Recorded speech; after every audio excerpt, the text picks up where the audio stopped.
Welcome to Dark Untold. Small towns aren't always as peaceful as they seem. Tonight, we bring you 8 shocking true horror stories from quiet corners of America, where darkness hides behind familiar doors.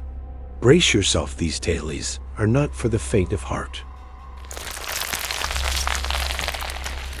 I still remember the first knock, though I've tried desperately to forget. My name is Marcus Hall. I'm a high school teacher from Abilene, Texas, and I had just finished a late evening grading session when it happened.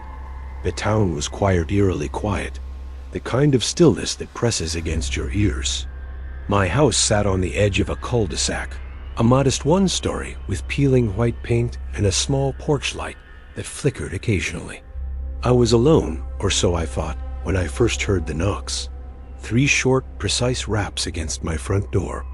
At first, I assumed it was a neighbor returning from a late errand, but the sound, it carried a weight, an unnatural timbre, like the air itself trembled with each tap.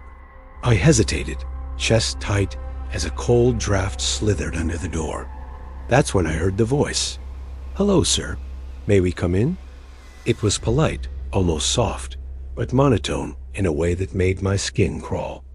I peered through the peephole. 2 children stood there, maybe 10 or 11, though their appearance seemed wrong. Their clothes were outdated, slightly tattered, yet perfectly clean in a way that didn't make sense under the dim porch light. And their eyes, oh God, their eyes were black. Not brown, not dark blue, but pitch black, as if you were staring into a void. I froze. I can't, I stammered. "We just need to use your phone," the smaller one said, lips moving mechanically. Something in the way they said it made my stomach twist. It was familiar, like the voice of a child, but stripped of warmth or life. I wanted to slam the door, but I couldn't tear my gaze away. I noticed their hands pale, too smooth, fingers stiff. Their nails were long, unnaturally sharp at the edges. I had read stories before. Local folklore whispered about black-eyed children in West Texas, warnings scribbled on forums and ghost-hunting websites. Supposedly, once you acknowledged them, once you even thought of them, they returned. That's when a shiver ran down my spine. I had acknowledged them. I took a step back, fumbling for the deadbolt. The knocks came again, faster this time, louder than they should have been in a quiet neighborhood. My pulse thundered in my ears. "Please," the taller one said, stepping forward. "We need to come in. It's important." The air shifted. I felt it pressing against my chest, a suffocating heaviness that made breathing difficult.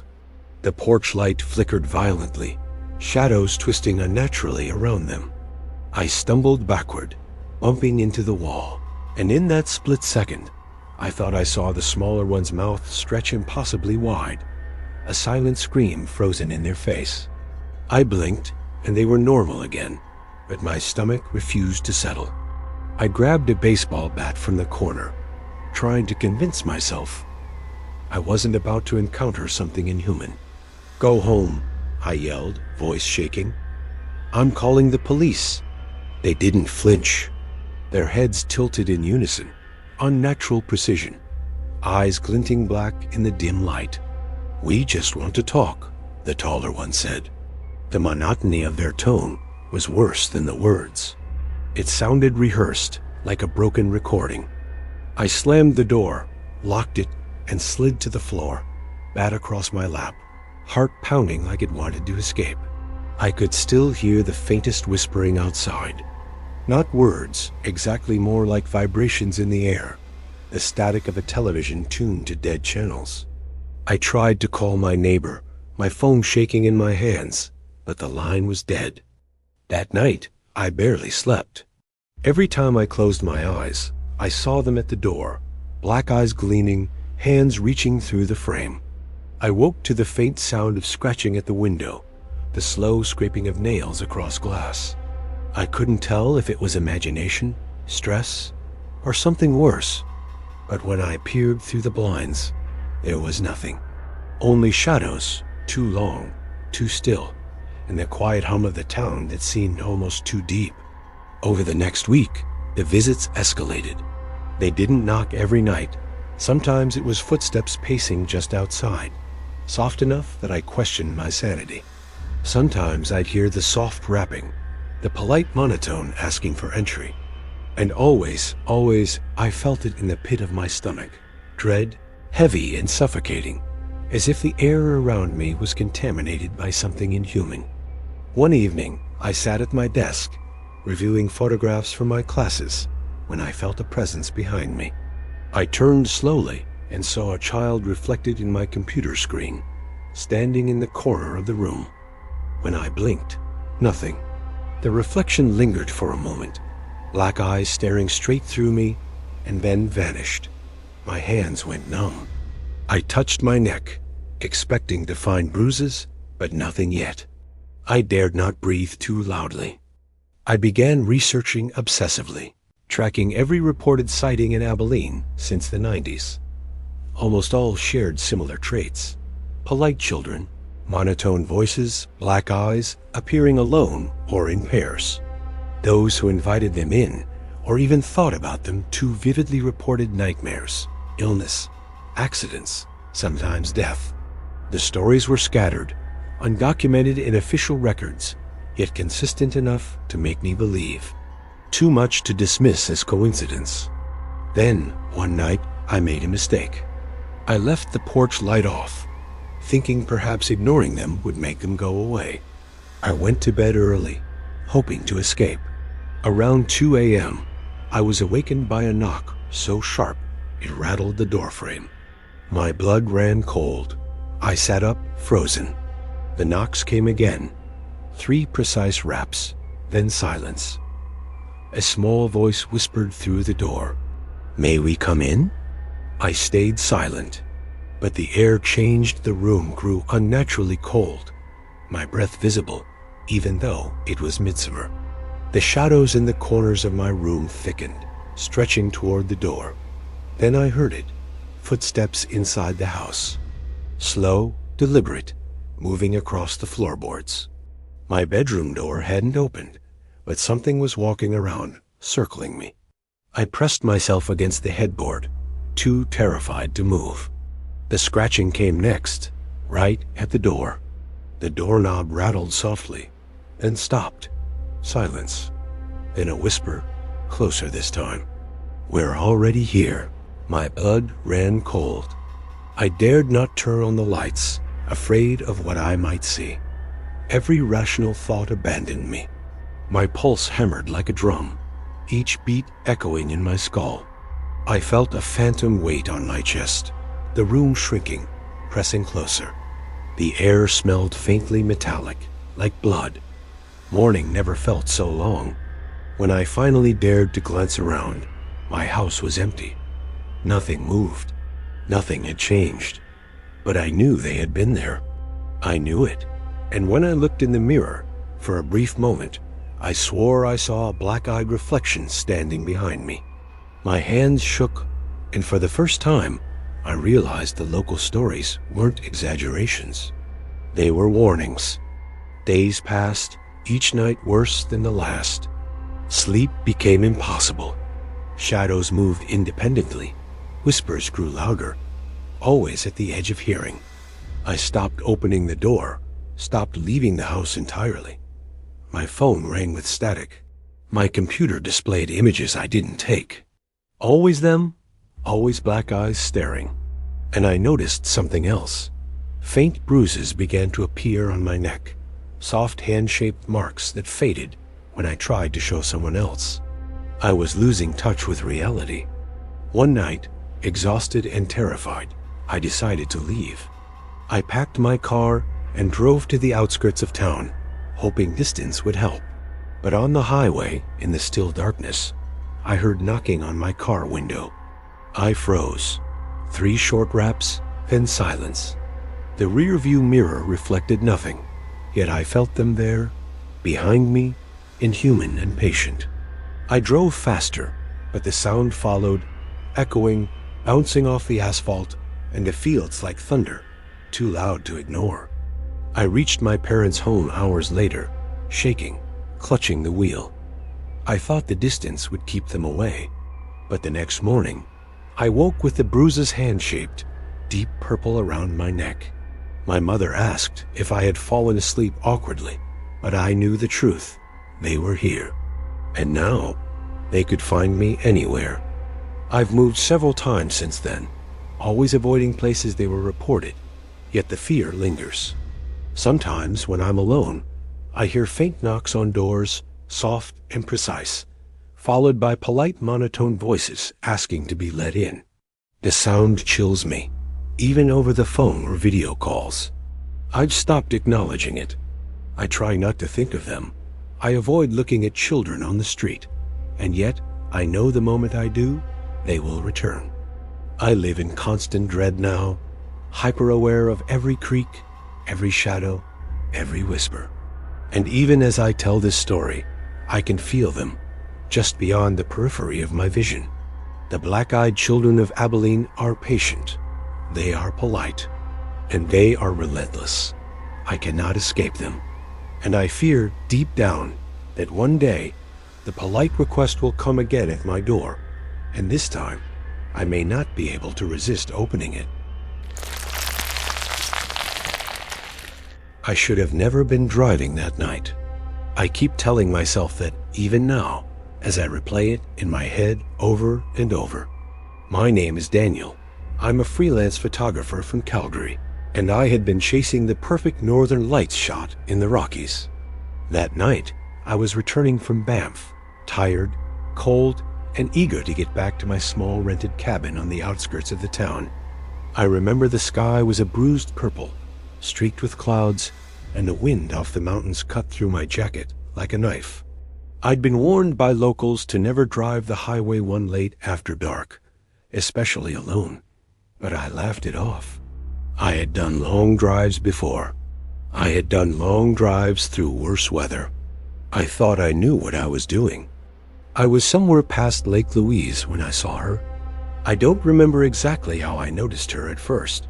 Maybe it was the way the fog hugged the tree line, or maybe it was the flicker of white against the dark asphalt. But she was there, standing on the shoulder, shivering, her arms crossed over herself. She wore a dress that glowed faintly in the headlights, like it had been cut from the moonlight itself. I hesitated. My mind screamed that something was off. No one should be standing out here in this weather at nearly midnight. But the thought of leaving someone stranded, someone in obvious distress, pushed me forward. I slowed, rolled down the window, and called out, "Hey, are you okay?" She looked at me then. I can still see her eyes, dark and unblinking, reflecting the beam of my headlights. She nodded, silent, and then gestured toward the seat beside me. My heart pounded, and for a brief moment, a cold panic tried to stop me, but I unlocked the doors anyway. She slid in without a word. The air inside the car immediately grew colder, though the heater was on full blast. I glanced at her profile. Her skin was pale, almost translucent, and her hair clung damply to her face. She didn't speak, didn't react to the heat, the hum of the engine, or even my questions. Her gaze was fixed on the dark stretch of road ahead.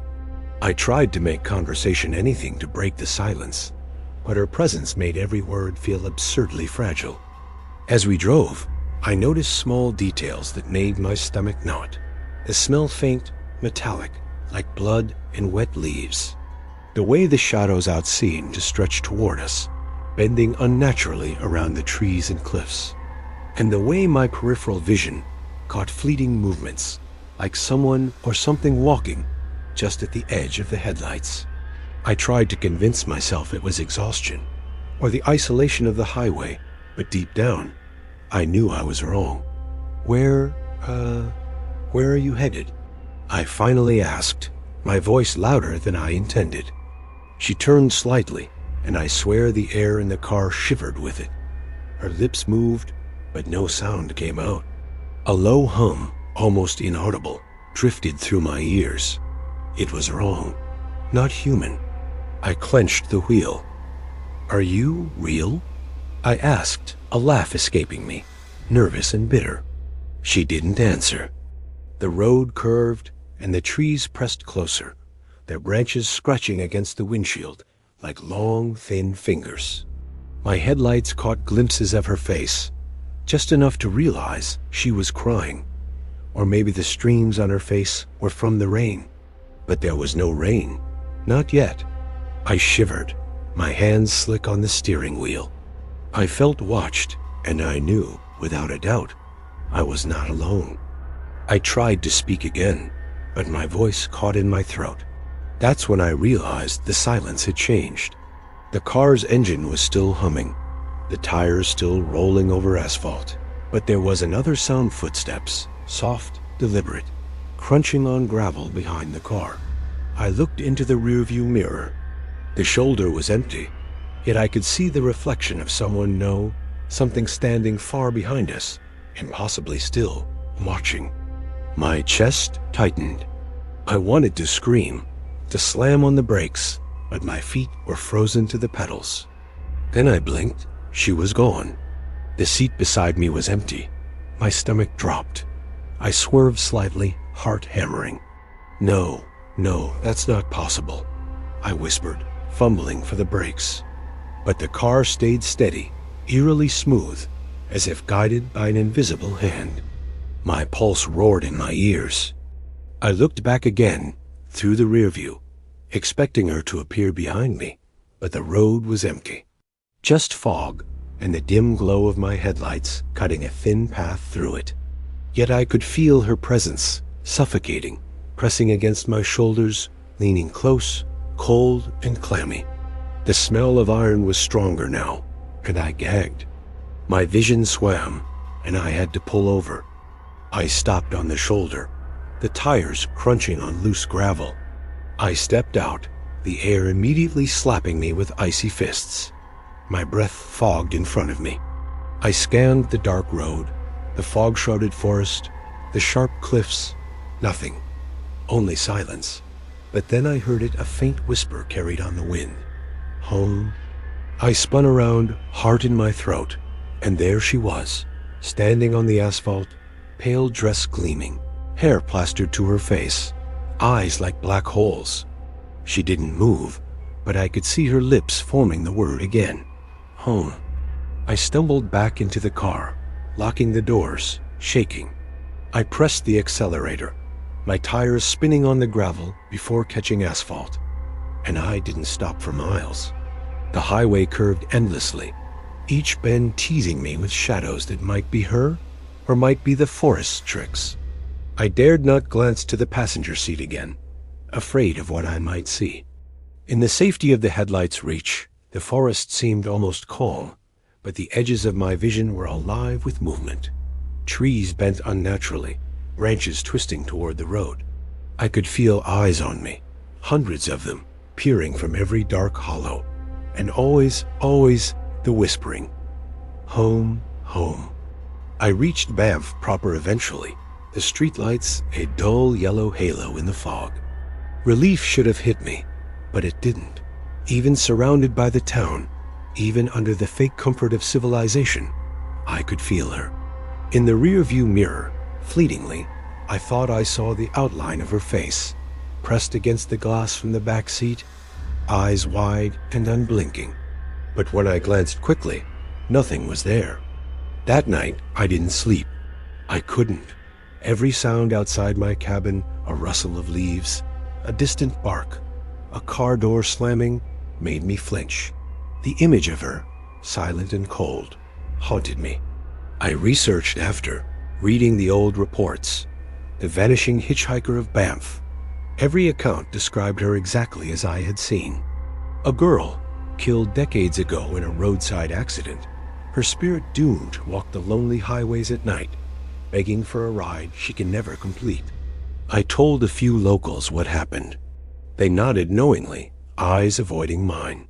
Most people don't see her more than once, an older man said, voice low, trembling.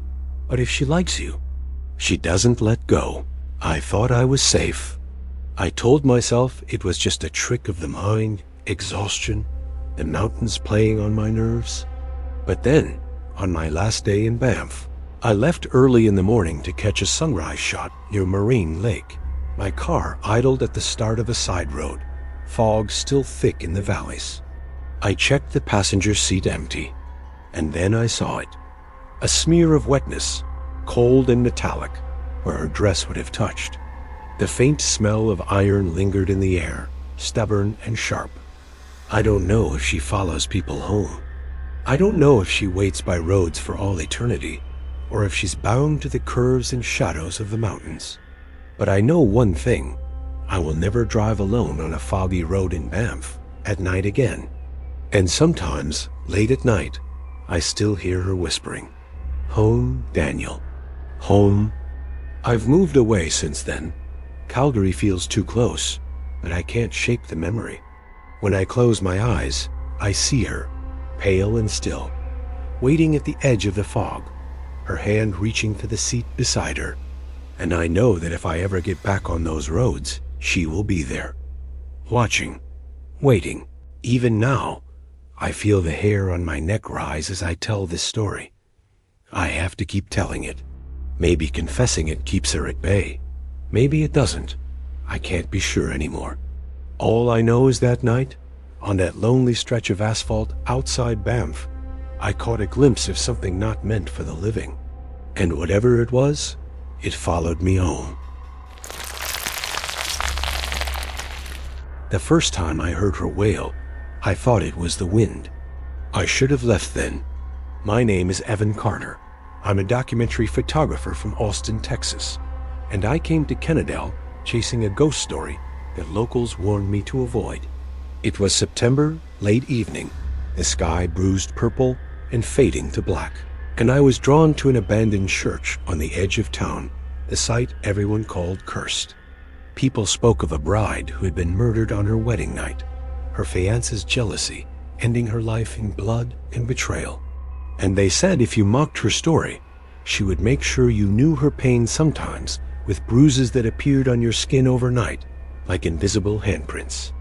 I parked a block away, my headlights cutting weak paths through overgrown grass. The church was nothing but a skeletal ruin, windows gaping and door cracked, the steeple leaning like it had survived one too many storms. Even in the daylight, it would have looked desolate. Now, in the creeping darkness, it seemed alive, as though it waited. I stepped out of the car, the air already tasting metallic, carrying a faint hint of rot, and the wind carried whispers that might have been my imagination. The grass was damp under my boots, the smell of earth and decay clinging to me instantly. I had done ghost hunts before, stayed in crumbling mansions and cemeteries, but something about this place made my skin crawl. I reminded myself I was a professional. I was documenting for my next series on haunted Texas folklore. But professionalism didn't stop my pulse from hammering as I moved closer to the church. The closer I got, the more I could see the faint outline of a figure in white drifting among the ruins. At first, I thought it was a trick of the shadows, a trick of my own fatigue. But then the outline lifted a hand to her face, and I realized the figure was human-shaped, but wrong. Her dress was white, soaked and tattered, stained a dark crimson. The long veil clung to her like a second skin, and her hair hung damp, matted around her pale face. She didn't walk, she drifted, gliding just above the crumbling stone steps of the church. The air around her seemed heavier, colder, yet tinged with the sharp copper scent of blood. My camera shook in my hands, fingers trembling, but I raised it anyway, capturing the ghostly figure through the lens. Every instinct screamed for me to run, yet I was rooted in place, transfixed. Then I heard it, a low, keening wail that vibrated through the broken walls of the church. It was a sound that made your bones ache, a sound that carried sorrow and fury in equal measure. My throat went dry. I stepped closer, and the figure turned, her face lifting toward me. Her eyes were hollow, black pools of anguish, and when she opened her mouth, I thought I might be deafened by her scream, but nothing else came out. Only the wail, echoing through the hollow chapel. I wanted to leave. God, I wanted to leave. But curiosity, stupid curiosity pushed me forward. I stepped down to the cracked steps, each one groaning under my weight. The closer I got, the warmer the air became, though the night was cool and the smell of iron intensified, clinging to my nostrils. Shadows stretched across the broken walls, flickering unnaturally, and I could swear they reached for me, trying to pull me into the darkness. Who are you? I whispered, my voice barely audible over the wailing. The bride didn't answer. She raised a hand slowly, pointing at me, or at my chest, exactly where my heart thumped the fastest. A chill ran down my spine. My camera slipped from my hands, clattering to the ground, and when I bent to pick it up, I felt it a cold hand pressing briefly against my neck. I jerked upright, spinning around. Nothing. Only the ruins, only the wind twisting through the broken windows, carrying faint echoes of that keening wail. I tried to take photos again, but my fingers were shaking so violently that each image came out as a blur. The veil shifted then, though there was no wind, and I could see the dark stains of blood on the fabric as if they had been freshly applied. I swallowed hard, feeling bile rise in my throat. The legends I had read as background research came rushing back. Anyone who mocked her fate, they said, would wake with bruises shaped like handprints around their neck. I laughed nervously to myself, thinking the story was just folklore. But now, standing here in the ruined churchyard, I didn't think it was a story anymore. Then she started moving toward me, not walking, gliding. Each step she took didn't make a sound on the stone, but I could feel the air tighten around her. My heart slammed so hard I thought I might pass out. I backed away, my foot catching on a broken pew, and I stumbled to the ground. When I looked up, she was closer. The wail grew louder, more insistent, vibrating through the air and into my chest. I felt my knees weaken, my body trembling uncontrollably. The smell of iron was overpowering now. I gagged and stumbled to my car, nearly falling.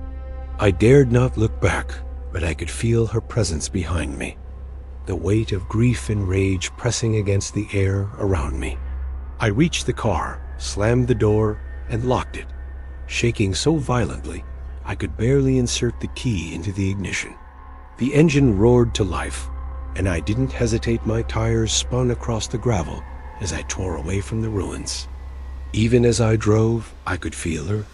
The air in the car grew thick, cold spots drifting across my arms and neck, and then I felt it a phantom touch, like fingertips pressing against my throat. I jerked in my seat, heart racing. My hands tightened on the wheel. Outside the windshield, the church ruins seemed to stretch unnaturally in the rearview mirror. I blinked, and for a split second, I could see her silhouette on the roof of the car, veil streaming like smoke in the wind. I told myself it was fatigue, my mind playing tricks. I tried to rationalize it, but then, that night, back in my motel room, I woke gasping, my neck burning. I lifted my shirt, and there they were, bruises in the shape of handprints, dark purple and angry against my skin. I screamed, fumbling to light a lamp. The room smelled faintly of iron, faintly of her blood, and I couldn't breathe properly for a long moment. My rational mind shattered completely. I spent the next few days researching, talking to locals cautiously. Everyone knew the story. Some warned me openly. "She doesn't like being mocked," one elderly woman said, her voice trembling. "She'll follow you home if you disrespect her." Others had experienced the bruises themselves. One man told me he had seen her in a wedding dress, standing in the middle of the road, and he hadn't touched the churchyard. She came for him anyway. The pattern was clear. Proximity wasn't necessary. The ghost of the murdered bride could reach across space, across time. I didn't leave Kennedale immediately. I wanted to document her, to prove it was real. But every attempt back at the ruins only made it worse. The closer I got to the church, the more intense the phenomena became.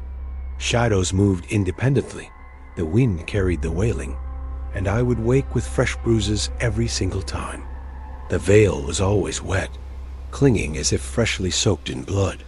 I once tried to record her with infrared cameras, but when I reviewed the footage, there was nothing, only static where the bride should have been. My camera refused to work, batteries draining instantly. Sleep became impossible. Every creak in my motel room sounded like her heels on stone. Every draft of air across my neck felt like cold fingers brushing against my skin. I became paranoid, checking every reflective surface, every shadow. I knew she could be anywhere. In the hallway, in the bathroom mirror, standing silently behind me. Her wail haunted my dreams, a chorus of sorrow and anger that I could never escape. One night, I couldn't take it anymore. I returned to the church, determined to confront whatever had been following me. The ruins were colder than I expected, the air damp, and the smell of iron thick enough to choke on. I stepped onto the broken steps, and there she was, floating, gliding toward me, face twisted in anguish, eyes hollow, her mouth opening in that same impossible scream. The veil and gown streamed behind her, dripping with dark crimson, and I could see her fingers stretching unnaturally toward me. I fell to my knees, trembling, begging for forgiveness, promising respect, promising silence. The wail stopped for a single breathless moment. I could see her face inches from mine, her eyes endless black pools. Then she tilted her head, the corners of her mouth pulling into something like a smile, or maybe a warning. The air around me seemed to solidify, pressing against my chest, my ears ringing, my vision tunneling. I scrambled backward, hitting the crumbling pews, and felt the ground tremble under her presence. I don't know how long I lay there, too terrified to move. When I finally managed to crawl back to my car and speed away, I didn't stop for days. I drove from town to town, desperate for distance, yet the bruises didn't fade. Every mirror, every reflective surface showed her, faintly at first, then more clearly, watching. Her wail seeped into my dreams, into the silence between thoughts, into the very air I breathed. Even now, years later, I still feel her presence. I wake sometimes to find bruises, faint but unmistakable, appearing without explanation. Shadows twist unnaturally at the corners of my eyes. A faint metallic smell drifts through my apartment unexpectedly, like the coppery scent of blood. I tell myself it's coincidence, imagination, but deep down, I know the bride is still out there, waiting, watching, exacting vengeance on anyone who dares to disrespect her story. And sometimes, when the night is silent and the wind still, I hear the faintest echo of her wail through my window. Respect me or join me. I have learned my lesson. I don't mock. I don't speak ill. I don't approach the ruins. But I know she will never leave me. I've always hated bridges at night, and now I know why. My name is Claire Donovan. I'm a freelance journalist from Columbus, Ohio, and I came to Liberty chasing a story I probably shouldn't have. I had heard the legend of the Screaming Bridge, how a bus full of children plunged into the river decades ago, and how their cries still haunt the spot at midnight. Locals spoke in hushed tones, warning that the water held their anger, and that drivers who stopped on the bridge would feel icy hands on their windows, engines die, or hear laughter that made your blood run cold. I thought it was folklore, sensationalism for late-night thrill-seekers. I was wrong. It was nearing midnight when I drove toward the bridge. The road leading there was narrow, flanked by thick, blackened trees that seemed to lean over the asphalt, whispering with the wind. My headlights cut through the fog, which thickened as I neared the river. The air grew cold, unseasonably so, biting at my cheeks and hands. My car stereo kept cutting out, static filling the cabin, though I wasn't near any cell towers. A low humming sound thrummed through the engine, vibrating in my chest. When I finally reached the bridge, I slowed, taking in the sight. Rusted iron railings lined the narrow road, slick with condensation. The river below reflected the fog like a black mirror, moving silently but unnervingly. A chill crept along my spine, and I tried to shake it off, telling myself this was just nerves, a rush from chasing a story. But deep down, I knew this was different. The air smelled faintly of mildew and iron, like old blood long dried but never gone. I stopped at the midpoint of the bridge, hoping to get some audio recordings for my piece. The moment my car came to a halt, my engine coughed and died. I tried the ignition again. Nothing. My heartbeat surged in panic. That's when I heard it. A distant, echoing shriek, high-pitched and raw, carrying a pain so immense it made my chest constrict. I leaned out the window slightly, trying to locate the source, but all I saw was the swirling black water below.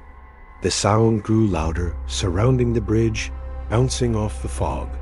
It was coming from everywhere and nowhere at once. Then the laughter began. Low, childish giggles that slithered up my spine, curling around my throat like icy fingers. I could hear whispers, too, just beneath the surface. Indistinct voices calling my name, soft and pleading, yet distorted in a way that made my stomach churn. I pressed my hands to my ears, shaking my head, telling myself it wasn't real. But the noises persisted, growing louder, layered, almost like dozens of children trapped in the river, screaming and laughing simultaneously. I was about to start the car again when I felt a cold, wet hand brush against the window. I yelped, recoiling, and slammed the door.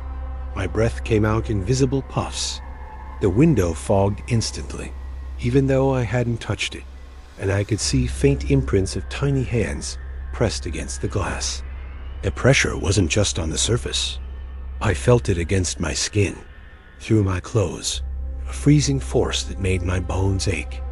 I fumbled for my phone to call anyone, but the screen remained black. I tried the flashlight function, then the camera, but nothing worked. Screens flickered, then died. In desperation, I opened the car door to escape, but the fog outside was thick, a gray wall that pressed against me, making it hard to breathe. The shrieks grew louder, closer, and now I could see shapes moving just beneath the water, tiny silhouettes, bobbing like drowning dolls. My stomach lurched violently. I ran back to the driver's seat, trying the ignition again. This time, the engine roared to life, and I floored the accelerator, tires skidding slightly on the wet surface. But as I sped toward the end of the bridge, I caught movement in the rearview mirror. Dozens of pale hands pressing up against the car, black water dripping from fingertips that weren't real, yet solid enough to leave streaks of wetness. My hands gripped the wheel until my knuckles whitened. My eyes watered from terror, every sense screaming that something was wrong beyond reason. I made it off the bridge, my car barely holding traction on the slick asphalt. But the shrieks didn't stop. They followed me down the road, echoing in my mind, blending with the sound of the wind. Even miles away, I could feel icy fingers brushing my shoulders, crawling up my arms. My apartment that night felt no safer. Every time I closed my eyes, I saw children staring up from dark water, black-eyed and pleading, and I woke several times to find the faintest footprints wet on my hardwood floor, tiny, dripping prints leading from the doorway to my bed. Over the next few nights, I tried to rationalize it. Exhaustion, stress, imagination, but the phenomena persisted. My dreams were filled with shrieking children, their faces twisted in fear and rage, calling for help that I could never give.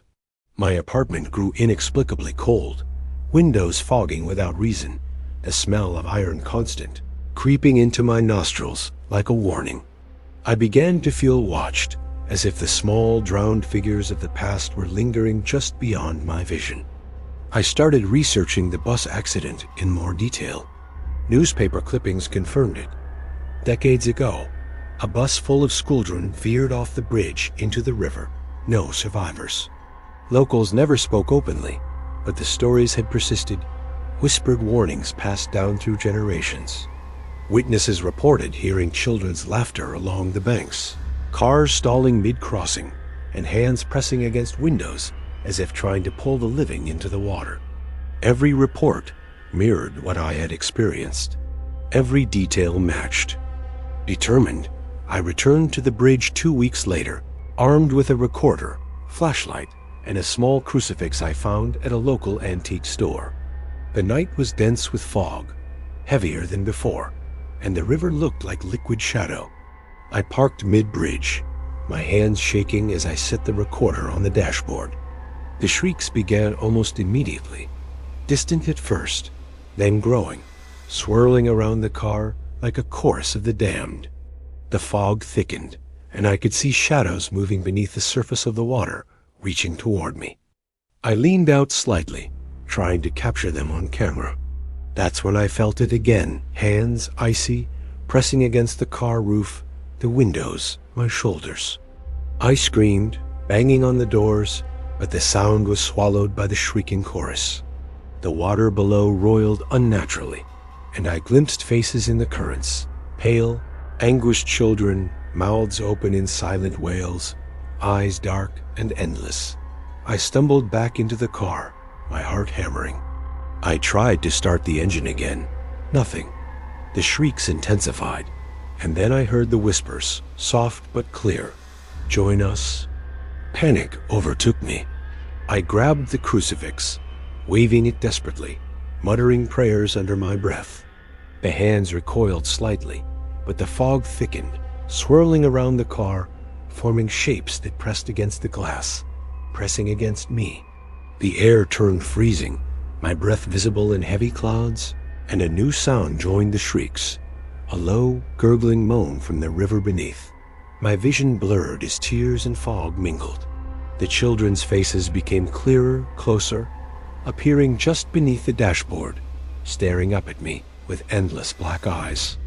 I don't know how long I stayed there, paralyzed with fear, but eventually I managed to roll the car forward. The engine sputtered, then roared to life. I sped off the bridge, never daring to look back.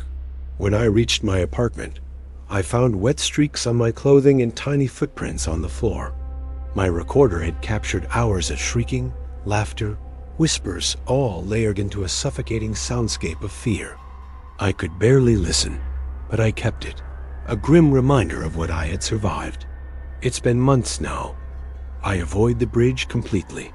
I don't drive near the river at night. Sometimes, when I close my eyes, I still hear the shrieks, the icy fingers brushing against me, the pleading of black-eyed children reaching from some watery limbo. Friends and colleagues think I've been traumatized, overworked, or imagining things. Maybe I am. But I know the truth. The bridge is alive with them, and their cries will never stop. And sometimes, late at night, when the wind shifts just right, I swear I hear the faintest taps on my window, echoing like the river at the Screaming Bridge, whispering in voices that are polite, insistent, and unbearably human. Join us. I shouldn't have gone into the tunnels that night, but the thrill of being a journalist chasing haunted histories got the better of me. My name is David Reyes, and I report on strange and unexplained events across the Southwest. Jerome, Arizona, once a thriving copper mining town, had always fascinated me with its abandoned shafts and ghost stories. I had heard the tale of the phantom miner, a faceless figure wandering the tunnels with a lantern that never cast light, leading intruders deeper into the mines until they disappeared forever. Locals warned me not to enter after dark, but I convinced myself it was just stories. That's what I thought until I saw him. The air in Jerome's mines was thick, dusty, and smelled of damp earth and rusted metal. My boots crunched over loose gravel as I stepped past the rotting timbers of the tunnel entrance. The sun had long set, leaving the town silent, except for the occasional wind rattling against the abandoned shacks. I carried a flashlight and a camera, though both felt inadequate against the darkness that seemed to press in from all sides. As I descended, the temperature dropped sharply. My breath came out in misty clouds, clinging to my face. The walls of the tunnel were rough, jagged rock that scraped against my jacket when I brushed past. My flashlight flickered occasionally, as if the shadows themselves were reaching to snuff it out. Somewhere deeper in the shaft, I heard the faint scrape of metal a pickaxe. A cart? I wasn't sure. I told myself it was probably just the old structure settling. Then I saw the lantern. It hovered in the distance, swaying slightly as though someone carried it, yet no light radiated from it. Not even a glimmer. My skin prickled. A cold sweat formed along my back. My instincts screamed to leave, but my curiosity and the promise of a story rooted me to the spot. Slowly, I stepped forward, keeping my flashlight trained on the shape ahead. The figure became clearer as I approached. He was tall, broad-shouldered, wearing the tattered overalls and helmet of a miner, but his face was nothing. There were no features, only a smooth, pale expanse where eyes, nose, and mouth should have been. The lantern in his hands didn't illuminate him, but the darkness around him seemed to deepen, shadows clinging like cobwebs. "Hello," I called, voice wavering. The sound echoed back, hollow and warped. The phantom miner tilted his head slightly, a gesture that felt too human for something so impossibly wrong. Then he moved slowly, deliberately, further into the tunnel. My stomach churned. Part of me wanted to run, but another, darker part of me followed. He was leading me deeper, and though I knew it was a trap, I couldn't stop. The air became heavier the further I went. It smelled of wet stone and something else like decaying flesh buried for decades. My flashlight flickered violently, and the walls seemed to pulse, shadows stretching unnaturally. I felt a faint brush against my shoulder, but when I turned, there was nothing. Footsteps echoed behind me, though I was alone. Panic clawed at my chest, but I kept moving, trying to convince myself it was just my mind playing tricks. I stumbled into a larger cavern, where the tunnel opened into a high-ceilinged chamber. The phantom miner was there, stationary, the lantern hovering inches above the ground. I realized then that the figure wasn't walking. It was gliding, moving without sound, without the weight of a body. The floor beneath my boots felt softer, almost spongy, like it wanted to swallow me. I took a step closer, and the lantern floated toward me. My heart pounded, my lungs felt tight.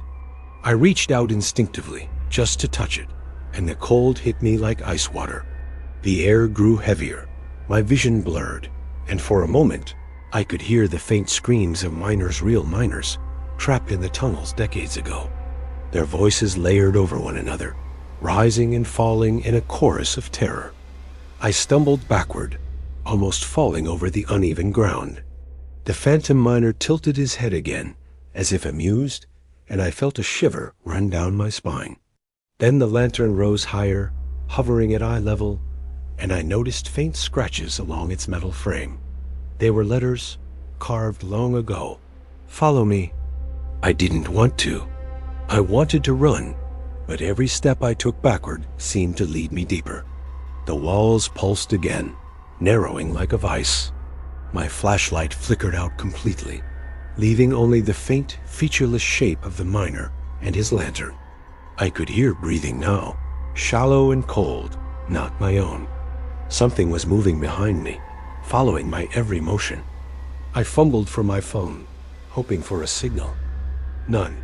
No light, no GPS, no sound but my own panicked breathing and the distant, echoing rasp of metal against stone. Then I felt it, a touch at the back of my neck. I froze, muscles locked. It was icy, deliberate, moving down my spine like fingers trailing through my soul. I dared not turn. "David!" A whisper, distant and yet in my ear simultaneously, called my name. My legs buckled, and I collapsed to my hands and knees. When I looked up, the phantom miner was closer, lantern still unlit, faceless, silent, except for that horrible presence pressing into me from the shadows. I crawled backward, scraping my palms against the rough rock until I hit a dead end. The walls were solid, cold, oppressive. I tried calling for help, but my voice echoed uselessly, swallowed by the cavern. And then I heard footsteps, dozens of them, coming from all directions. I looked up to see shadows detaching from the walls, elongated shapes of miners with indistinct faces, reaching, beckoning, dragging me into the suffocating darkness. The phantom miner hovered above them, lantern lifting higher as if orchestrating the dance. I felt the air tighten around my chest, making breathing painful. My eyes watered, lungs burned, and I knew I had entered something I could not leave. The shadows reached out, brushing my arms, legs, pulling at my clothes. I fought, kicking and screaming, but the cavern was alive, moving, bending, twisting. I stumbled forward blindly, and the phantom miner glided in front of me, blocking the only exit I could see. My hands clawed at the air. I could feel the floor beneath me shifting, swallowing my boots. I tripped and fell, hitting my head on the jagged rock. Stars exploded in my vision, and when I opened my eyes, the cavern seemed larger, endless. The shadows were closer, and the faintest whisper brushed against my ears. Forever. I ran, or maybe I floated. Time and space ceased to make sense. Every turn led me deeper into the mine, every tunnel twisting impossibly. I heard miners' voices wailing, hammering in the darkness, and the faceless miner always ahead, always watching.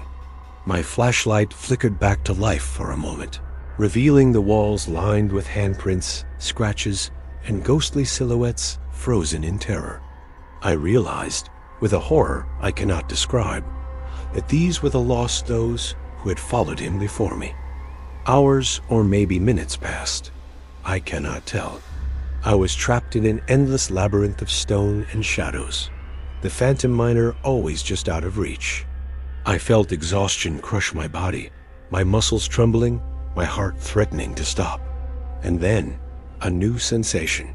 The miner's lantern hovered directly above me.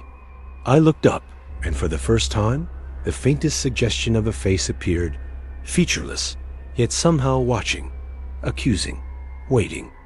I whispered, begging, pleading, promising I wouldn't come back, promising I would leave the tunnels forever. But it was too late. The mine had claimed me. The air pressed against my lungs, the shadows reached into my body, and I felt myself dissolving into the darkness, my existence folding into the endless corridors.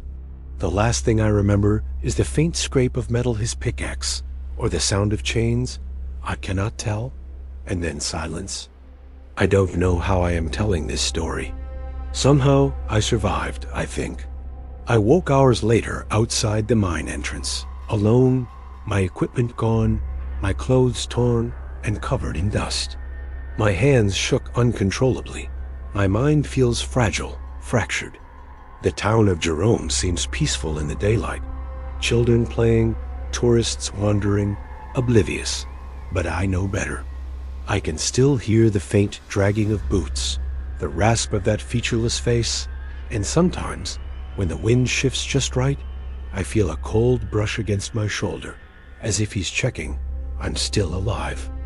I don't go near the mines anymore. I avoid Jerome when I can. But sometimes at night, when I close my eyes, I see the faceless miner, lantern swaying, leading me deeper into the darkness. And I know I could never escape if I followed him again. The tunnels are patient. He is patient. And one day, if I'm careless, I will follow him, and I will vanish into the suffocating black, just like the others. I have survived, but I am not free. And I fear that one day, curiosity or foolishness will lead me back, and the phantom miner will claim me forever. The first time I saw them, I knew something in Point Pleasant was watching me, and I had the unmistakable feeling It was deciding whether I was prey. My name is Lucas Merritt, and I write for a small regional news outlet, mostly covering local history and folklore. I was drawn to Point Pleasant by stories older than the Mothman craze. Tales locals whispered about long before the headlines. Glowing red eyes seen moving silently among the trees near the abandoned TNT plant.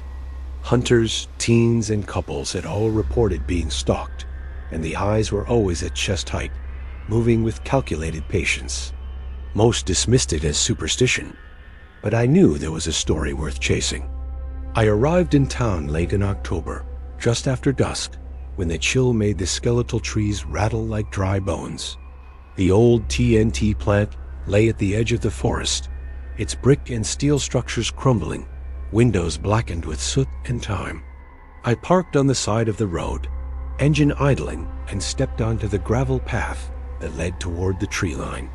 The air smelled faintly of iron and damp earth, like blood long buried. Even before I saw them, I felt the eyes.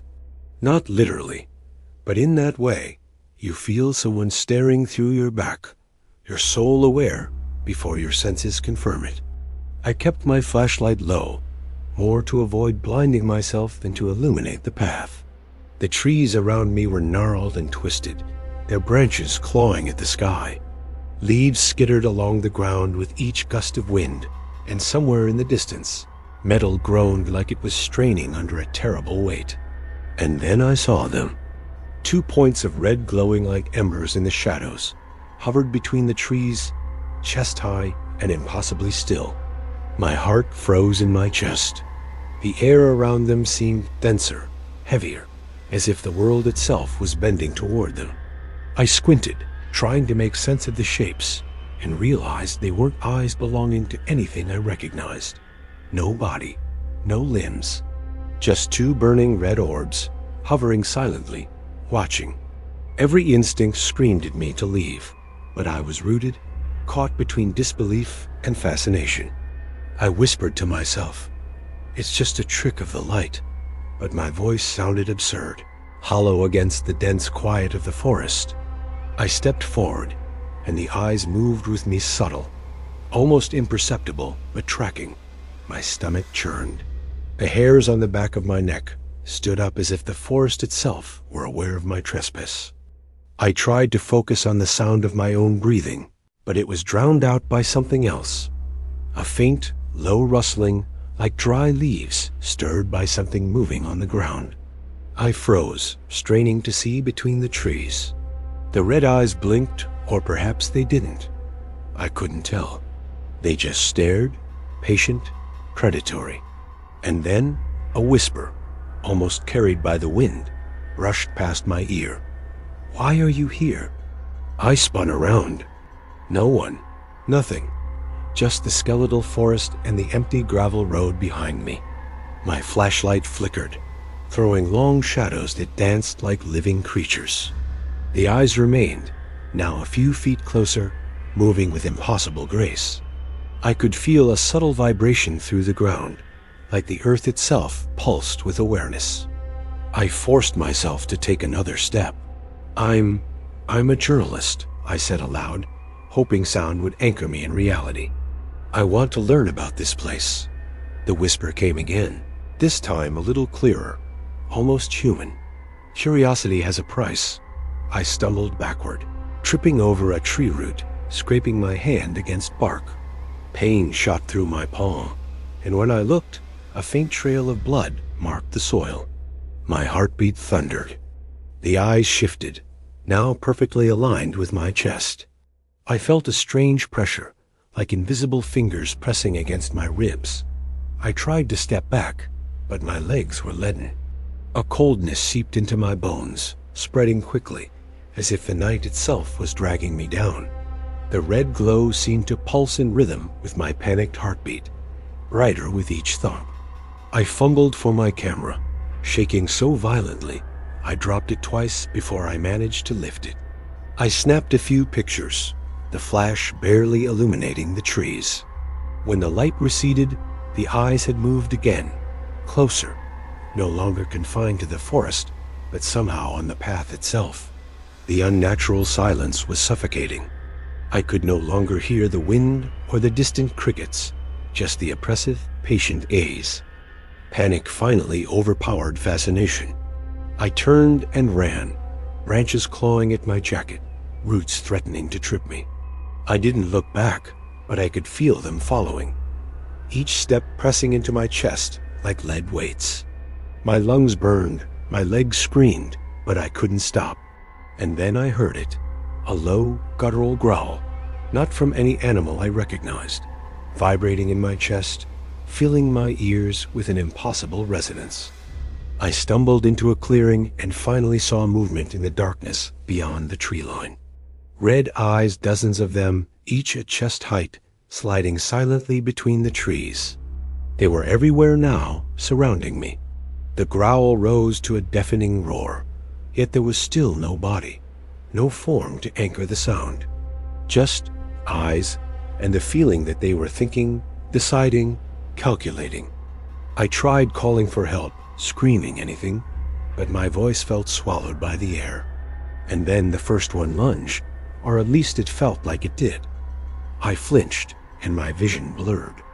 The red glows expanded, filling my vision, pressing closer, and I felt an unbearable weight on my chest.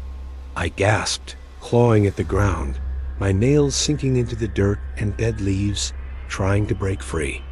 And then I saw the warning locals whispered about. These eyes were not just watchers, they were harbingers. As I scrambled backward, the forest seemed to twist, trees bending unnaturally, trunks stretching toward me like grasping arms. Every movement made the eyes move too, relentless, patient, mocking my terror.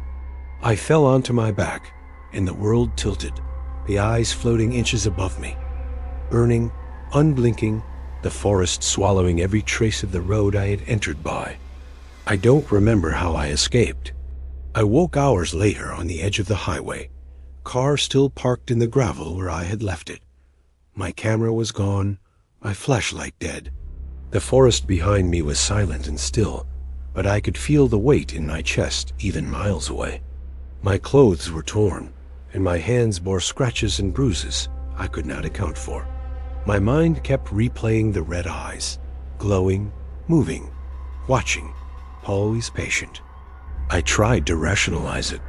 Maybe mass hysteria, maybe sleep deprivation, maybe an optical illusion caused by low light and my own fear. But every time I close my eyes, I see them. Even in daylight, in my apartment in town, the weight presses on my chest. I can hear the low growl beneath normal sounds, a subtle vibration only I notice. And sometimes, if I step outside after dark, I think I catch movement in the periphery 2 points of red, waiting. I know now why the locals never go there at night. The red eyes aren't random. They watch, they warn, and they choose. I still don't know what disaster they portend, or for whom, but I know one thing. Curiosity makes you their prey. And the next time I think about going near the TNT plant, I will remember how the forest bent, how the air pressed down, how the red orbs floated silently, unblinking, and I will remember the pressure on my chest, the quiet, patient judgment of something not human, something older and darker than any story I've ever chased. Sometimes, when the wind shifts just right, I can hear faint whispers from the trees behind my apartment. They call to me, patient, insistent, and I know, deep down, that the red eyes are still watching, waiting for the moment I look back, when I finally dare to step closer again. They say the Devil's Tree in Bernard's Township will do things to you that no one can explain, and I should have listened. From the moment I saw the first warning scrawled in the cracked paint of an old fence along that lonely farmland road, a voice in my head screamed to turn back. But curiosity, or maybe arrogance, carried me forward. My name is Claire Donovan.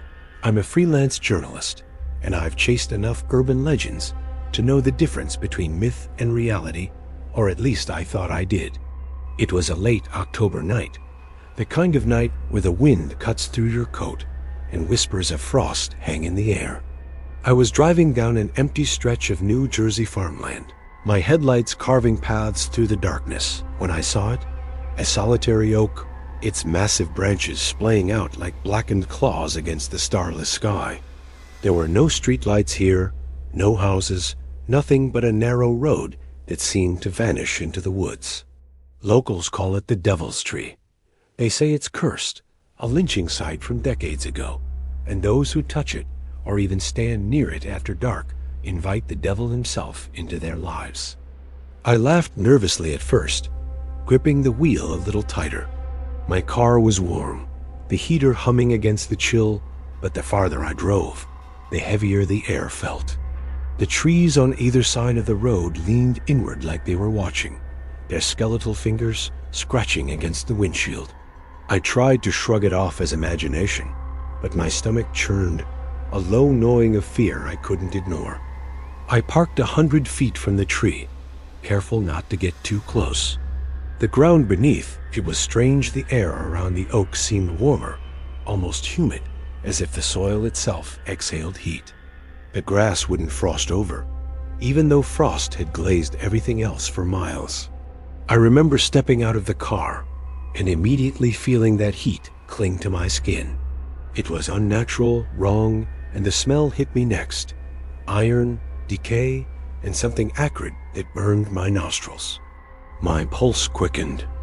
I approached cautiously, every step crunching on the dry leaves, until I stood directly beneath the tree. Its bark was scarred deep, jagged gouges carved into its trunk, and in the moonlight, the wounds looked almost like faces screaming silently. My fingers itched to touch it, to confirm whether the stories were real. My rational mind screamed no, but something else of foolish compulsion, I think, made me reach out.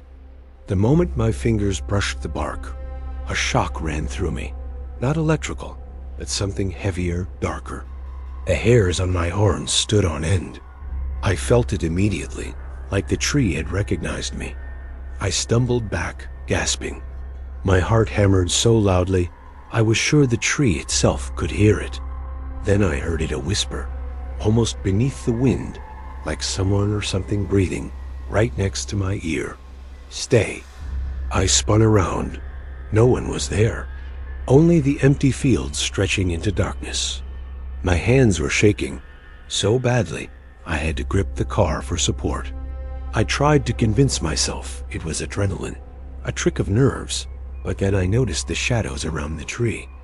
They weren't cast by branches or moonlight. They moved long, twisted, stretching toward me like dark fingers.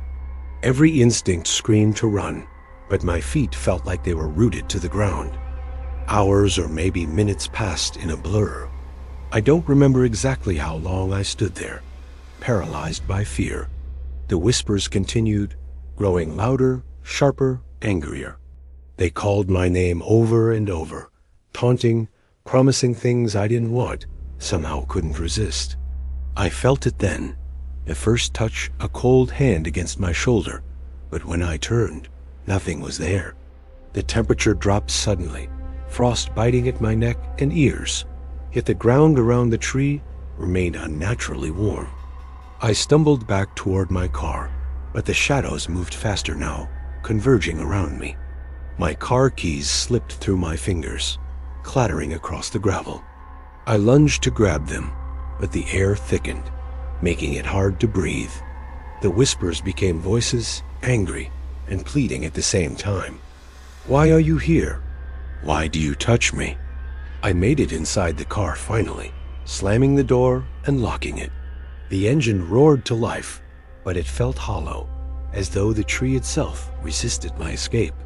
I tried to drive, but every time I turned the wheel, the road seemed to stretch, the edges folding like a dark tunnel. The tree appeared in my rearview mirror, impossibly closer than it should have been, its jagged scars now glowing faintly red, like embers of some unholy fire.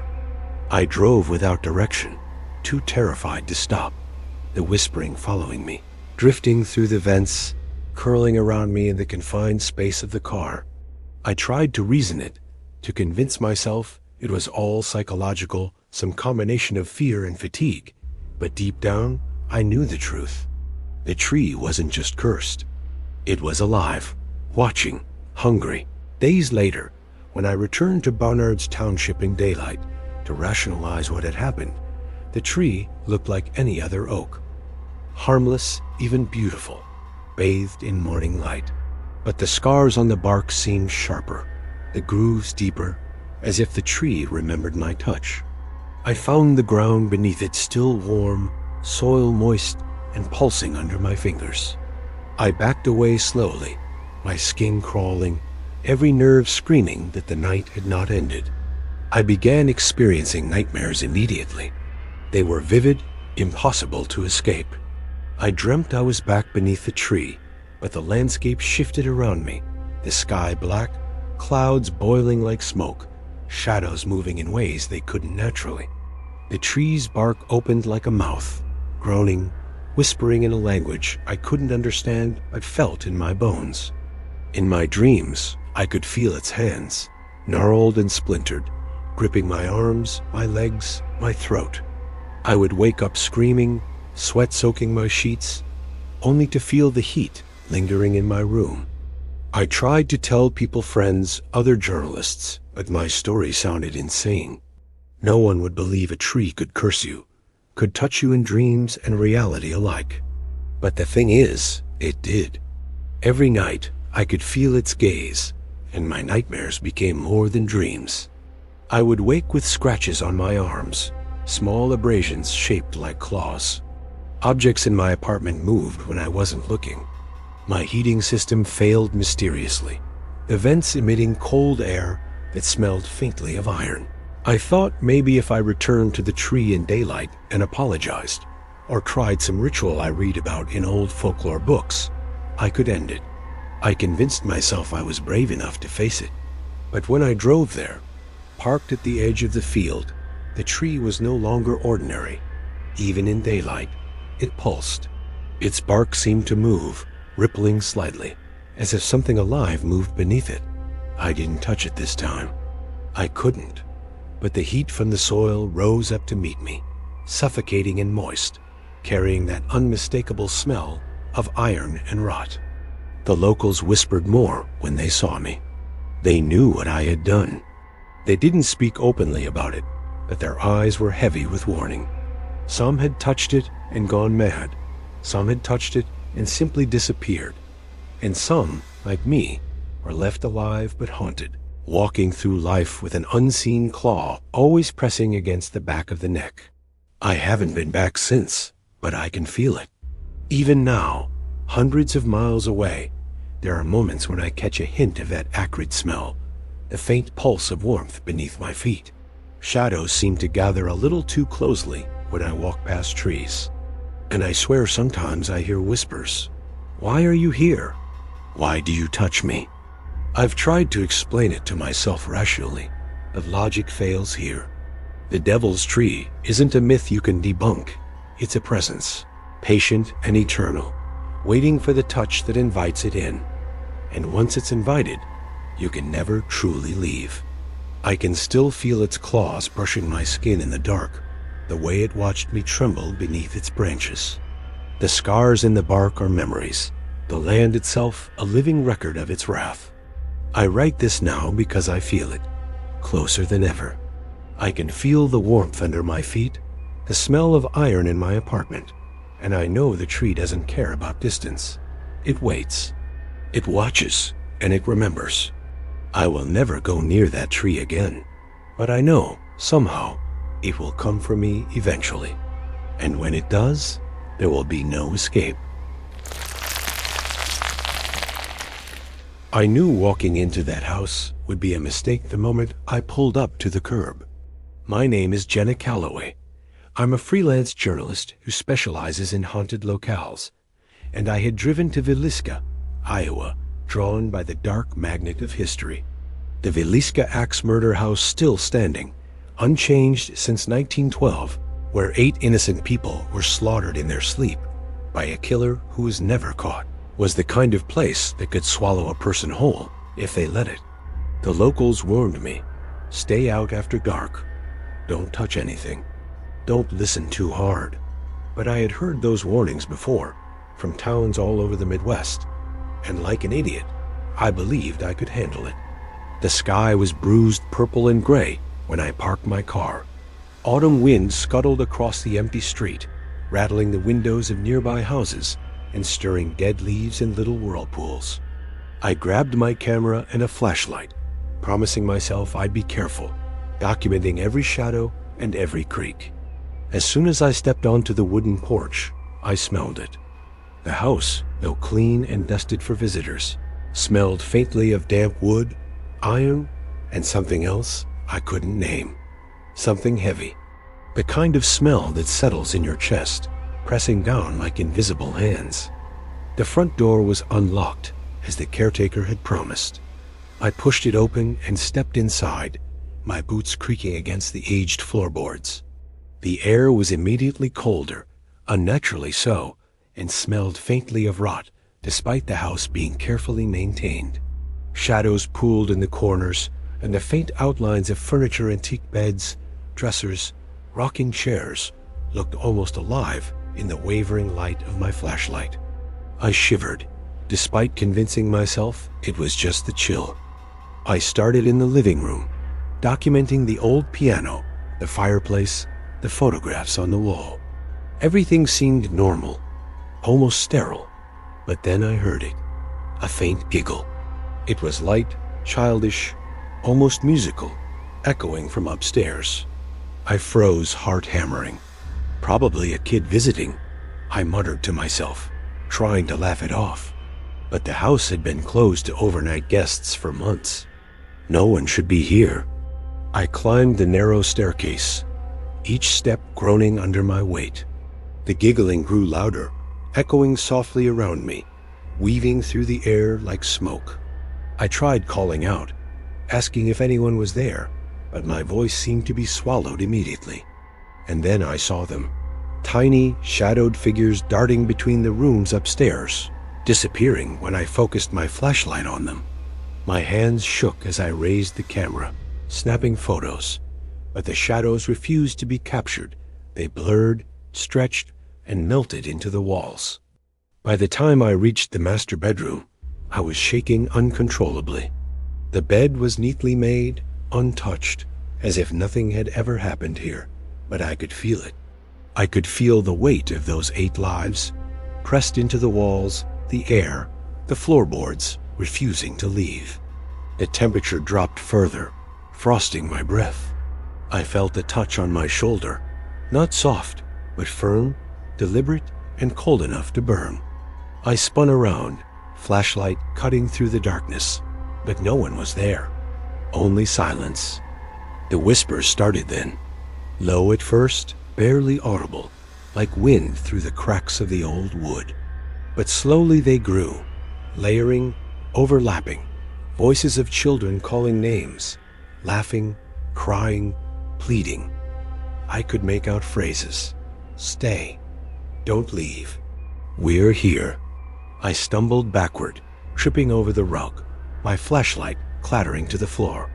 I scrambled to pick it up, and in that moment, a shadow passed directly in front of me. It wasn't human, not fully. It had the shape of a child, small and hunched, but its limbs stretched unnaturally, fingers too long, eyes too dark. It stood at the doorway, motionless, watching. My mouth went dry, my limbs froze. I wanted to run, to scream, but I couldn't. Something in that gaze held me, cold and unyielding. And the footsteps began. Not mine, not any logical sound. Steps in every room at once, approaching from above, from below, from every direction. They weren't heavy. They were soft, almost playful, but impossible to ignore. My camera slipped from my hand, clattering to the floor, and when I bent down to pick it up, the room behind me went black. Not dark, not shadowed pure, suffocating black that seemed to pulse and breathe. A small voice whispered in my ear, a girl's voice, barely audible. He's still here. I spun around, seeing the room return to normal, the shadows gone. The bed was empty, but the weight on my chest remained. I could feel it, pressing me down, pressing my heartbeat into my ears. My vision blurred, and I felt nausea rise as if the house itself were trying to pull me inside. I ran down the stairs, ignoring the protests of the ancient wood beneath me.